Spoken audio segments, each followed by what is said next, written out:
Les suppliciés du Rhône, de Colin Gattel. Lu par Thierry Blanc. Irina tenait le calepin et le crayon de bois.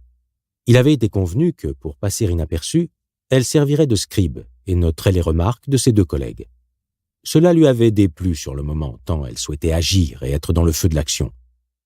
Puis elle s'était résignée, admettant que, des trois, c'était elle qui écrivait le plus vite.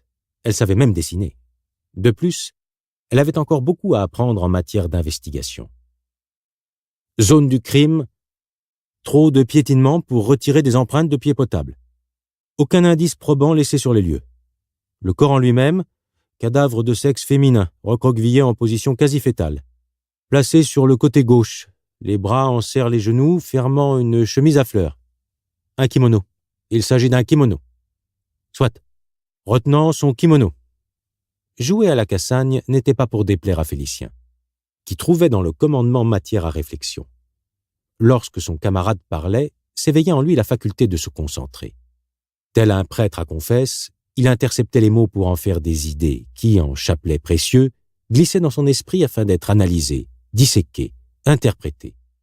Empli de tout cela, il pouvait ensuite donner l'absolution. « Tu ne dors pas assez !» persifla Irina, prenant ses yeux clos pour un signe de fatigue, alors que ce n'était que recueillement. « Chut !»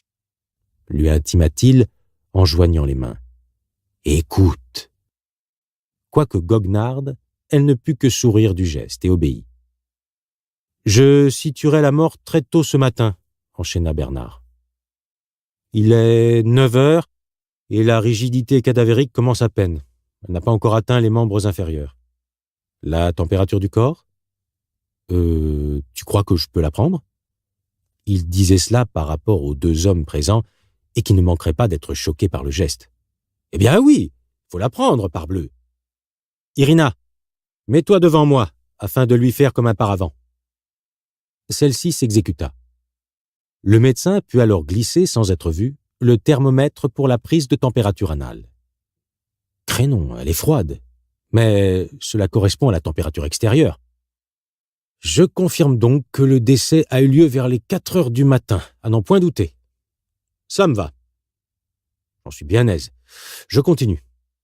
Les lividités cadavériques sont installées et les points de pression épargnés coïncident avec les points de pression du corps sur le sol. Cette fille est morte ici même sans aucun doute possible. Félicien était heureux. L'équipe qu'il venait de constituer fonctionnait plutôt bien.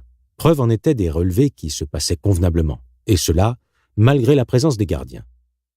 Il se rengorgea fièrement, pensant à l'avenir que son mentor lui avait promis s'il savait choisir ses appuis. Déjà, il se voyait maître de chaire à la suite de la Cassagne. Épouserait-il sa fille, Jeanne ? Cette proposition l'amusait, et il se rassurait en se disant qu'après tout, il ne serait pas le premier à se marier contre son goût. Il trouverait certainement les moyens, dans cette société bourgeoise construite sur le paraître et la bienséance, de biaiser tout ce beau monde avec intelligence. « Pauvre gosse !» soupira Irina en le tirant de ses pensées. « Morte seule ici, par ce froid. » « Oui, quel triste sort que de finir dans un coin aussi sordide !» convint Bernard tout en continuant ses relevés.